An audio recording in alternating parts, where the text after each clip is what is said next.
चलो बच्चों, let's read the question. The question is the maximum acceleration of a particle in SHM, that is a simple harmonic motion, is made 2 times keeping the maximum speed to be constant. It is possible when ये कब possible होगा जब हमें उसकी maximum speed को क्या रखना है, कांस्टेंट रखना है.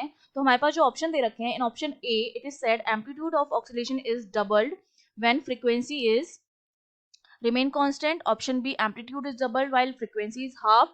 Option C, frequency is doubled while amplitude is half. And D option is frequency is doubled while amplitude remain constant. तो अगर इस क्वेश्चन के की कॉन्सेप्ट की हम बात करें तो की कॉन्सेप्ट में आपको पता होना चाहिए कि सिंपल हार्मोनिक मोशन में, दैट इज योर एसएचएम, उसमें मैक्सिमम एक्सीलरेशन और मैक्सिमम स्पीड क्या होती है. ठीक है, maximum acceleration and maximum speed जो होती है उसका फॉर्मूला होता क्या है.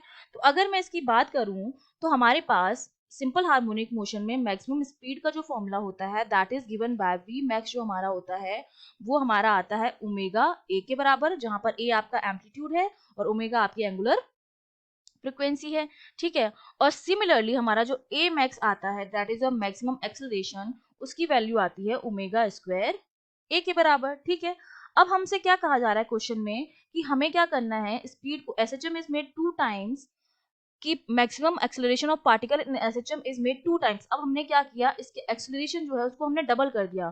तो ए डैश जो हो गया हमारे पास वो तो क्या हो गया, डबल हो गया, 2 मेगा स्क्वायर ए हो गया.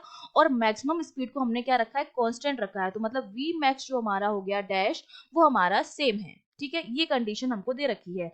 अब हमें बोल रखा है कि हमें इसको कांस्टेंट रखना है इन वैल्यूज को. तो ये वैल्यूज जो है कब कांस्टेंट रहेंगी. तो पहला जो ऑप्शन है उसमें क्या दे रखा है, फर्स्ट ऑप्शन में कि एम्पलीट्यूड जो है ऑक्सीलेशन का उसको डबल किया है. ठीक है, मतलब ए जो है उसको तो हमने कर दिया है 2a और फ्रीक्वेंसी जो है उसको हमने क्या रखा है, कांस्टेंट है. फ्रीक्वेंसी को हमने क्या रखा है, कांस्टेंट रखा है. फ्रीक्वेंसी को आप एफ से डिनोट कर सकते हैं या न्यू से डिनोट कर सकते हैं. ठीक है, तो अगर मैं फ्रीक्वेंसी के टर्म में इसका लिखूं आंसर, तो फ्रीक्वेंसी के टर्म में जो आंसर आता है अगर मैं इसको चेंज करूं कि मेरे पास क्या हो जाता है, ओमेगा की जो वैल्यू आती है मेरे पास, that value is omega is 2 pi F. अगर मैं इस ओमेगा की वैल्यू यहाँ पर पुट करूं तो मेरे पास जो वैल्यू आएगी ए मैक्स की, वो मेरे पास वैल्यू कितनी आएगी, that value is 4 pi square F square A. और सिमिलरली वी मैक्स मेरे पास कितना आएगा, ये मेरे पास आ जाएगा ओमेगा की value 2 pi F and it is a. Simple dash dash, ये मेरे पास वैल्यू आ गई. अब क्वेश्चन में क्या कर रहा है, पहले ऑप्शन में क्या बोल रहा है, ए को तो हमने डबल कर दिया, इस वैल्यू को हम क्या कर रहे हैं, डबल कर रहे हैं, बढ़ा रहे हैं, इंक्रीज कर रहे हैं. और जो एफ है उसको कांस्टेंट रखा जा रहा है. तो इसका मतलब सिंपली है कि इन दोनों की वैल्यू क्या हो जाएंगी, चेंज हो जाएंगी. इन दोनों की वैल्यू चेंज हो जाएंगी. इसका मतलब फर्स्ट ऑप्शन तो हमारा क्या हो गया, गलत हो गया, क्योंकि v की वैल्यू जो हो जाएगी वो चेंज हो जाएगी, सेम नहीं रहेगी. ये ऑप्शन आपका क्या हो गया, गलत हो गया. सिमिलरली अगर मैं फोर्थ ऑप्शन की बात करूं तो फोर्थ ऑप्शन में फ्रीक्वेंसी को डबल किया जा रहा है. ठीक है, इसको तो हमने क्या कर दिया है, डबल कर दिया है. और एम्पलीट्यूड को क्या रख रहे हैं, कांस्टेंट रख रहे हैं. तो फिर अगर मैं यहाँ पे वैल्यू पुट करती हूँ इस इन इक्वेशंस में, तो एफ को तो हम क्या कर रहे हैं, इंक्रीज कर रहे हैं, एफ की वैल्यू को बढ़ा रहे हैं. लेकिन ए कांस्टेंट है तो वापस से इनकी वैल्यूज क्या हो जाएंगी, चेंज हो जाएंगी. और ये कांस्टेंट नहीं रहेंगी तो डी ऑप्शन भी आपका क्या हो जाएगा, बिल्कुल गलत हो जाएगा. ठीक है, अब हमारे पास क्या है, ऑप्शन अगर 2 की बात करें तो ऑप्शन 2 में क्या बोला जा रहा है कि एम्पलीट्यूड को हमने क्या किया है, डबल किया है और फ्रीक्वेंसी को हमने हाफ किया है. ठीक है, एम्पलीट्यूड को हमने क्या कर दिया है, डबल कर दिया है, ये 2a के बराबर हो गया है. और फ्रीक्वेंसी जो है उसको हमने हाफ कर दिया है, f/2 कर दिया है.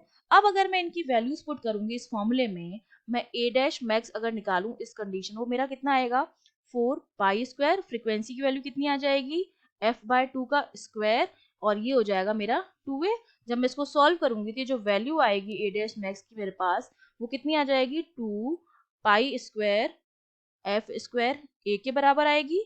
इसका मतलब हमारा जो मैक्सिमम एक्सेलरेशन हो रहा है वो क्या हो रहा है, हाफ हो रहा है. क्योंकि पहले हमारा कितना था, 4 पाई स्क्वायर एफ स्क्वायर ए था, अब 2 पाई स्क्वायर एफ स्क्वायर, मतलब ये क्या हो गया, हमारा हाफ हो गया. ठीक है, तो इसका मतलब ये ऑप्शन भी आपका क्या हो गया, रॉन्ग हो गया. अब हमारे पास बचा लास्ट ऑप्शन. लास्ट ऑप्शन में कहा जा रहा है फ्रीक्वेंसी को हमने क्या किया है, डबल कर दिया है और एम्पलीट्यूड को हमने हाफ कर दिया. अब ये वैल्यू हम रख के देखते हैं, ठीक है। तो ए डैश मैक्स जो है फोर्थ थर्ड ऑप्शन के लिए वो हमारे पास कितना हो जाएगा, फ्रीक्वेंसी को डबल करके हमने एम्पलीट्यूड को हाफ कर दिया है, तो 4 आपका हो जाएगा पाई स्क्वायर, फ्रीक्वेंसी डबल हो जाएगी तो ये 2f का स्क्वायर हो 2f का स्क्वायर हो जाएगा, और एम्पलीट्यूड को हाफ किया तो ये a/2 हो जाएगा। जब इसको सॉल्व करेंगे तो वैल्यू हमारे पास जो आती है, ये वैल्यू आती है 8 पाई स्क्वायर एफ स्क्वायर ए के बराबर, ठीक है। ए डैश मैक्स हमारा इतना आ गया, और वी मैक्स अगर हम निकालें, वी मैक्स डैश निकालें इस कंडीशन में, वो हमारे पास कितना आएगा, वी मैक्स 2 पाई, इसको डबल कर दिया फ्रीक्वेंसी को और एम्पलीट्यूड को हाफ कर दिया, तो ये हमारे पास कितना बचेगा, हमारे पास उतना ही आएगा, ये 2 पाई एफ ए। तो अब आप देख रहे हैं इस कंडीशन में ये तो हमारा क्या हो रहा है, डबल हो रहा है, और ये हमारा क्या रह रहा है, कांस्टेंट रह रहा है, और यही कंडीशन थी, हमको मैक्सिमम आर्टिकल को क्या करना था, 2 टाइम्स करना था।